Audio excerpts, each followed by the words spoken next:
أعزائي التلاميذ والتلميذات السلام عليكم ورحمة الله تعالى وبركاته.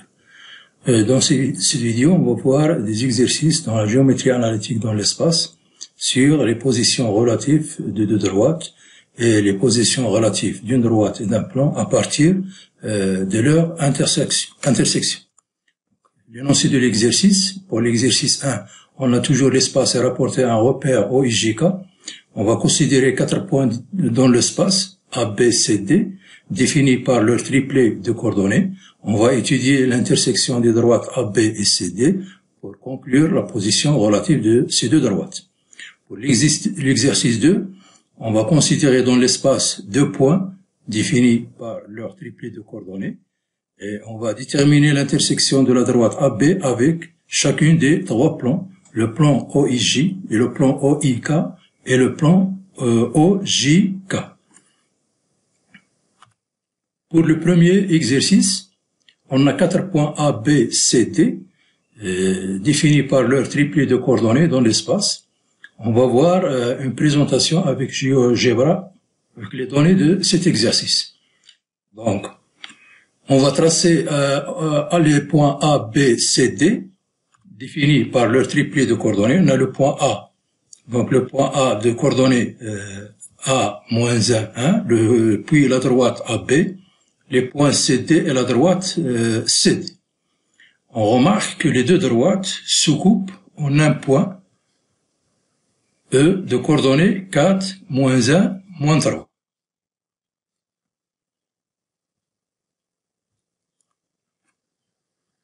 On va passer à la solution de l'exercice.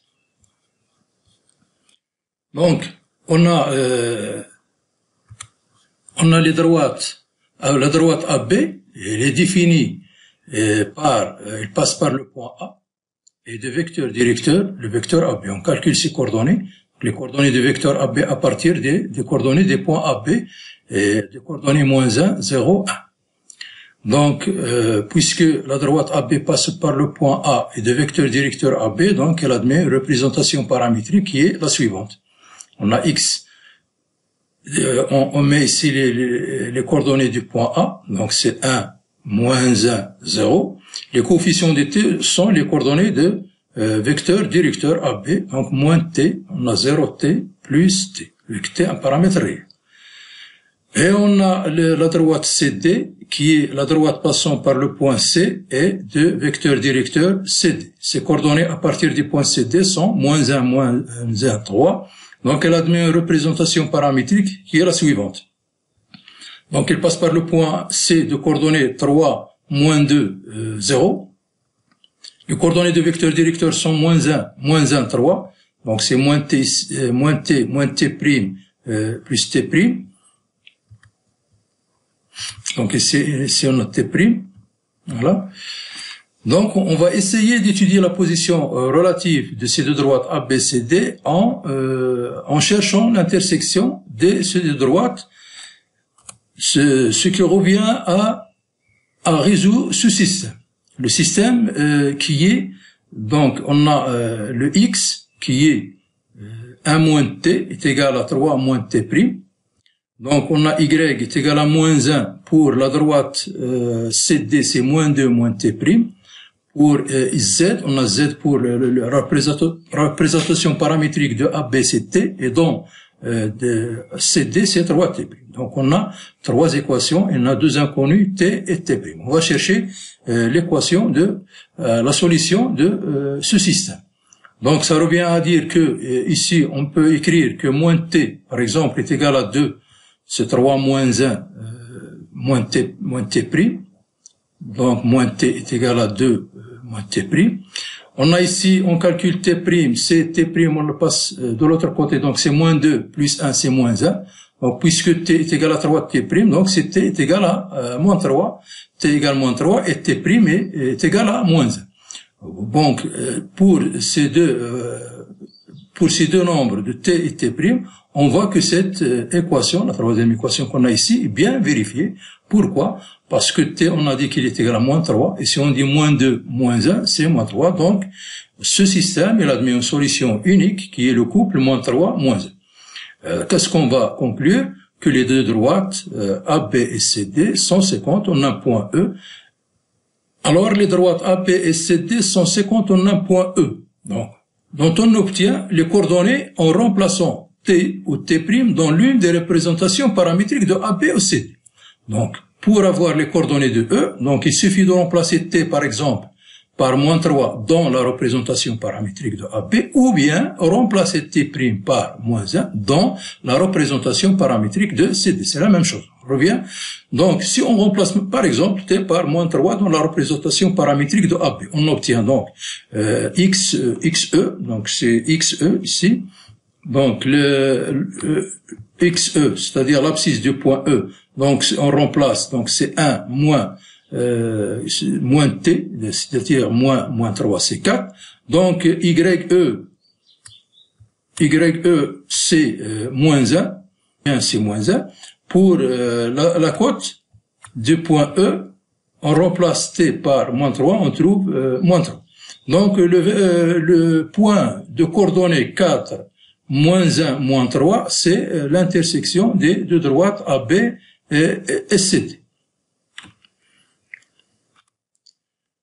Donc, on va passer au deuxième exercice. Dans le deuxième exercice, on a deux points AB définis par leur triplet de coordonnées, et on a les trois plans. On a P1, le plan passant par I de vecteur directeur IJ, P2, le plan passant par O et de vecteur directeur IK, et le plan P3 passant par O de vecteur directeur GK. Dans une présentation avec GeoGebra, on va voir avec l'énoncé de cet exercice faire donc on A, B, on trace A, B, puis la droite AB, passant par A et B, puis le plan P1 qui passe par O et de vecteur directeur I en rouge et J en vert. Voilà le plan P, O, I, J, c'est-à-dire X, O, Y. On voit que la droite AB, elle perce le plan, ce plan P1 en un point E de coordonnées 2, 1, 0. Voilà, le point E d'intersection de la droite avec le point. On va passer au plan P2, trace P2 qui passe par E et du vecteur directeur IK, c'est-à-dire ici en rouge et en bleu K. On voit que la droite et le plan n'ont pas une intersection, c'est-à-dire que la droite AB est strictement parallèle au plan P2. On va tracer maintenant le plan P3, c'est le plan OJK, c'est-à-dire le plan O de vecteur directeur JK. JK, J en vert et K en bleu, l'axe. Donc on voit que la droite AB perce ce plan, le troisième plan P3, en un point F de coordonnées 0, 1, 1. Donc on va passer maintenant à la solution de cet exercice. Donc qu'est-ce qu'on a? On a deux points AB. Donc la droite AB, c'est la droite passant par le point A de coordonnées 4, 1, moins 1. Et de vecteur directeur, le vecteur AB. De coordonnées 2, 0, moins 1, on obtient ces coordonnées à partir des coordonnées de AB. Donc, en premier lieu, on va avoir deux équations cartésiennes de la droite AB. Donc, on va travailler avec les équations cartésiennes en premier temps, et on va voir qu'il y a une autre méthode pour travailler avec la présentation paramétrique de AB. Donc, pour les équations cartésiennes, donc on a le x moins 4 sur 6, plutôt sur 2, voilà, le vecteur directeur, donc il passe par A, donc x moins 4 sur 2, puisque la deuxième composante de AB est égale à 0, donc y il doit être égal à 1, et on a z moins 1, c'est-à-dire z plus 1 sur moins 1, qui est égal à x moins 4 sur 2. Voilà les deux équations cartésiennes de la droite AB. Donc, on a x moins 4 sur 2 est égal à z plus 1 sur moins 1. Et le y est égal à 1 puisque la deuxième composante de vecteur directeur, c'est 0. Donc, pour le plan P1, premièrement, il faut déterminer une équation cartésienne du plan P1. Il passe par O, E de vecteur directeur IJ. Donc, c'est simple. Un point M de coordonnées X, Y, Z appartenant au plan P1, si seulement si les vecteurs AM et G sont complémentaires, c'est-à-dire que le déterminant est égal à 0. Le déterminant est égal à 0 nous donne l'équation cartésienne du plan P1. Donc on a les vecteurs, le vecteur AM de coordonnées x, y, z. On n'a pas ici AM, mais on a le point O, puisque le plan passe par O. Donc O, M, I, J. Donc les coordonnées de OM sont x, y, z. Les coordonnées de I sont 1, 0, 0. Et les coordonnées de J sont 0, 1, 0. Donc pour calculer ce déterminant, donc on va prendre les coefficients sont les coordonnées de vecteur V, puisqu'on a ici 2 zéros. Donc on va simplifier les calculs de déterminant. Donc est égal à 1 fois, donc on va barrer cette première ligne et deuxième colonne. Donc le déterminant restant c'est Y1, Z0, Y1, Z0. Donc pour les autres c'est 0 fois 0 fois, donc c'est le déterminant c'est y fois 0, c'est 0, donc moins z égale à 0, ça veut dire z égale à 0. Donc z égale à 0, c'est l'équation cartésienne du plan P1. De la même façon, on va trouver que y est égal à 0 est l'équation cartésienne du plan P2, et x est égal à 0 est l'équation cartésienne du plan P2. Ça ramène à faire la même chose. Donc, on va étudier l'intersection de la droite AB avec le plan P1. Le plan P1 et le plan passant, qu'on a dit par l'origine O et de vecteurs directeurs I et J. Une équation cartésienne du plan P1, on a dit que c'est Z est égal à 0. Donc, pour étudier l'intersection de la droite AB et du plan P1, on résout le système suivant. Donc, les deux équations cartésiennes de la droite AB avec l'équation cartésienne de plan P1, Z est égal à 0. Donc, Y est égal à 1, Z est égal à 0. On remplace Z par 0. On va trouver que X moins 4 sur 2 est égal à moins 1. Ça veut dire que X moins 4 est égal à moins 2. Ça veut dire que X est égal à 2. Donc, on a la solution de ce système. Donc, puisque ce système admet une solution unique, qui est 2, 1, 0, le triplé de 1, 0. Donc, qu'est-ce que ça veut dire? Ça veut dire que l'intersection de AB avec le plan P1 est un unique point E. Donc, la droite AB perce le plan P1 au point E de coordonnées de 1, 0.